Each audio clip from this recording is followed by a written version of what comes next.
Rajaratnam was arrested and convicted. Rajat Gupta investigation heated up, and he was arrested by the FBI on October 26, 2011. You're very nice, Dave, to put down a 4-count indictment. I do appreciate that. It was actually 6 counts. He's only including the 4 that we got convictions on. Little known, we got acquittal on 2 counts, but I like that. I like the amendment. I like the amendment. You know, Rajat Gupta was sort of the symbol of the pinnacle of power and business connections. He was on the board of directors of Goldman Sachs. He was the former chairman of 3 terms of McKinsey and Company. He was Mr. India, and you know, there was nobody more well known in business circles in India than Rajat Gupta. He had a wonderful personal story about how he was, you know, his parents had passed at some point, and he took care of his siblings and his family and rose up through the ranks, and he was a brilliant man. And then here he is in the latter part of his life, certainly not in need of money. At the trial, it came out he had over $130 million in assets, and yet here he was caught on the wiretap of Rajaratnam, and in connection to that, engaging in illegal behavior. So he was convicted at trial, and that's the picture of, I think, Raj's arrest. And you know, from a prosecutor's perspective, and you've heard this many times, the Mosaic defense is often proffered every time we arrest someone, where they try to establish that their trading decision was based on well-documented research. And the problem is, very much like money laundering, you taint that information with material non-public information, and you've really tainted that whole pool. So I can say, Reed, that as much as this has been proffered or used as a defense at trial, there's been no success with it. Yeah, I mean, the Mosaic theory, I wouldn't use that term if I were now on the private side. I would never walk into the government and say, Mosaic theory is my defense. That theory is sort of tainted by Rajaratnams of the world. There is an argument to the government you can make that the information, again, the elements of insider trading, you need somebody breaching a duty in the United States. You need somebody breaching a duty of trust or confidence. You need material non-public information to be disclosed, and you need to trade on the basis of it, have it in your possession when you trade. The tipper needs to get some kind of benefit in return for breaching the duty. The benefit can be friendship, it can be a gift, it could be money, it could be simply interest in the business, and you want to give the tip to somebody in the hedge fund industry because you're interested in getting a job there, or interested in understanding the business. And so, you know, the Mosaic theory is, you know, if you have 100 data points, one of the data points comes from someone violating a duty, it's immaterial, it doesn't really matter. That theory exists in theory, but I always say to people, you get some piece of information coming from, or you think is coming from someone violating a duty, you shouldn't act on that piece of information, or even though you have 1,000 other pieces of information, without consulting counsel, without consulting a legal and compliance department. They should go to you guys, the lawyers in compliance, and say, you know, what should we do in this particular circumstance? So one of the things we were confronted with, how are we going to get that first cooperator? We needed a guy like Sammy the Bull, who was someone the government got in bed with, right, who committed many murders, but at the same time was necessary to bring him across so that we could put people away in the Gambino family and effectively shut them down. And that's what we had to do here. And based on information we learned through the SEC, we started to follow some of these people around, to understand their behavior, their traits, their vices, and we spent waking hours from the moment they put the kids on the bus, taking the train into work with them, working out with them at the gym, going to the coffee place where they drank their coffee on their break, until we learned so much about them that we had this leverage. We knew, again, everything, whether they were meeting up with a girlfriend and going to a strip club, whatever it was, we knew them better than they knew themselves, especially better than their wives knew them, that was for sure. And on the given day, we would get behind them in line at a Dunkin' Donuts, and when it was their turn to get their coffee, the clerk says, "How do you take your coffee?" We'd stand in front of them and say, "He takes it 2 sugars and cream." We get the coffee, and we go sit down, and we'd say, "This is your one opportunity to cooperate with the government. This is what you've been doing with your life, and this is what you've been doing on Wall Street. That's the door. You can walk out that door today, but there may be a knock on your door at 6 a.m. coming really soon, and that's an arrest. or you could come work with us, take a plea, I'll let Reed walk through the plea process, and how we can't make promises to them about cooperation, because ultimately it's up to a judge. But the prosecutor's office has a lot of suggestions, I guess, for the judge in these cases. Yeah, the cooperation process is very, it's well established in the Department of Justice. You enter into a cooperation agreement with the government. In return for that, the government will inform the judge, write a letter saying all the good things he did, the bad things he did, and the good things he did to make up for them. The issue on cooperation always is truth-telling. It absolutely requires somebody to tell the truth, and it's corroborated. From the government's perspective, it has to be corroborated.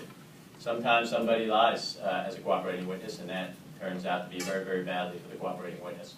Often they'll have to take an additional plea to a false statement of some kind. Cooperators are absolutely necessary in all areas from the government's perspective to investigate and prosecute crimes. The FBI agents only have so much ability to infiltrate where the crimes are being committed. And if you think about it, crimes are often committed, securities fraud, all types of crimes, they're committed among people who trust each other. You don't commit a crime with somebody unless you believe you trust them, unless you believe you have a relationship where nobody's going to go to the police or the FBI. And it's hard to infiltrate that relationship without having one participant cooperate with you and agree to record conversations or assist you in identifying crimes that had been committed in the past. I think my FINRA friend here is going to talk about Mr. Lucarelli, if you'd like to talk about him. Sure. Good afternoon, everybody. I appreciate being here and appreciate the invite. Now that everyone's talking about the finest, I am the finest regulator in the world. So no one can dispute that here.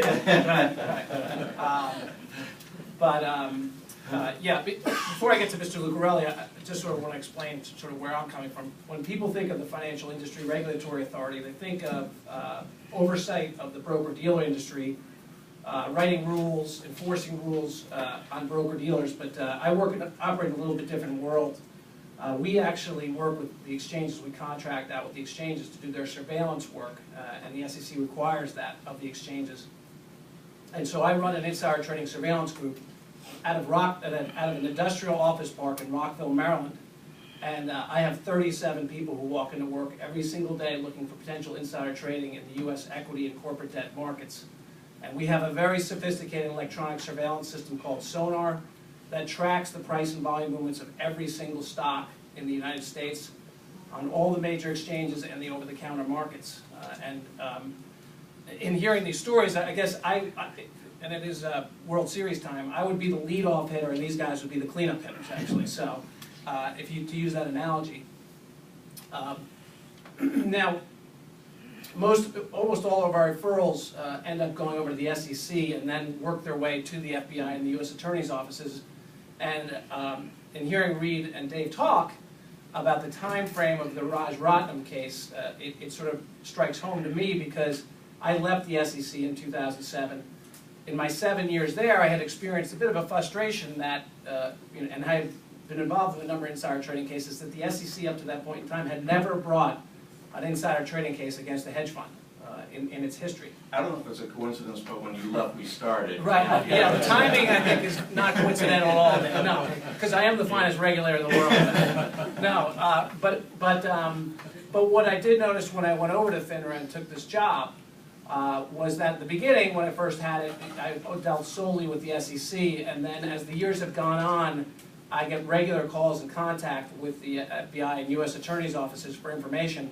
And in fact, it's got the working relationship between FINRA, the SEC, and the FBI, and then ultimately U.S. Attorney's offices has gotten so close now and so coordinated that the FBI has embeds at the SEC's headquarters in Washington, D.C. in their enforcement division. They have basically really two full-time people, one agent, one analyst, who look at our referrals, and just as the SEC would, and then can extract information as part of their investigations.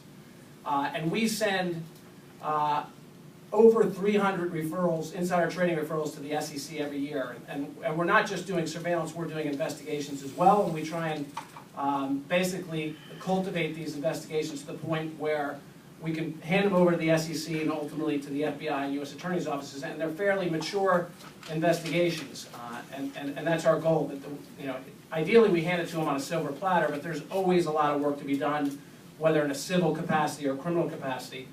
But it really, really made my job extremely rewarding as the years have gone on, when the criminal authorities got involved and they started treating these cases like racketeering cases rather than civil cases, and using the wiretaps and informants, and there's been some tremendous successes.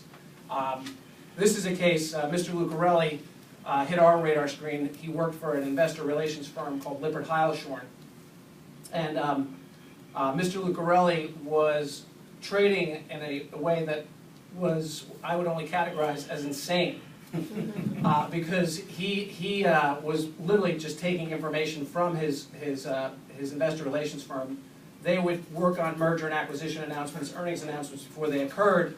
He would get the press releases, or they'd help draw up the press releases before the public announcement, and he would take the information he was gleaning from these press releases and trade on them in his own name, in his own accounts, and be making anywhere from $50,000 to $250,000 each time he was trading, and he was literally trading within the days before the announcement. So it was very obvious to us what was going on. He had all sorts of problems. I think he was in some financial distress. I do know he was dating a porn star at the time. Maybe that was costing a lot of money. But one of the things the FBI did in the course of their investigation is once they got the information, they actually were monitoring Mr. Lucarelli, just as Dave said that the FBI has been doing with a number of cases. And they got a warrant to search his offices, the investor relations offices. And one night after Mr. Lucarelli had left the office, they went into his office. They opened up his briefcase and found a press release with regard to a specific company that was about to announce that they were going to be acquired. And they took a photo of the press release. They closed the briefcase back up and left the building. And sure enough, right before the public announcement of this merger and acquisition, Mr. Lucarelli in his brokerage accounts started trading heavily in that particular stock. And they had the case. I mean, that was sort of the icing on the cake. This particular scene is Mr. Lucarelli was arrested shortly thereafter in his apartment one morning in Manhattan in this very outfit with the Muscle Man T-shirt here and his sweatpants and sandals. He's a little off, Mr. Lucarelli. So when most people get arrested and they get brought to the courthouse, generally they'll either have someone pick them up, like a relative or family member, or even at least get a cab. I only thought horses could have both feet off the ground when they were running, but Mr. Lucarelli did that. He also drove around in a '77 Fiero, which I haven't seen in many years. Yeah. He was a character, and so while the press was filming him in Lower Manhattan, coming or just south of here, coming out of the courthouse, he took off running down the street as the press was following him, and his sandals went flying, and he took off around the corner, and that was the last scene of Mr. Lucarelli until, I'm sure, his plea agreement. I think he has... Which has happened within a month of him being arrested, which is really unheard of for him to plea on this case. But I gotta believe the evidence was so overwhelming, I can't imagine there was much of a defense. That's right. And that was due to some tremendous work by your team. So. Thank you.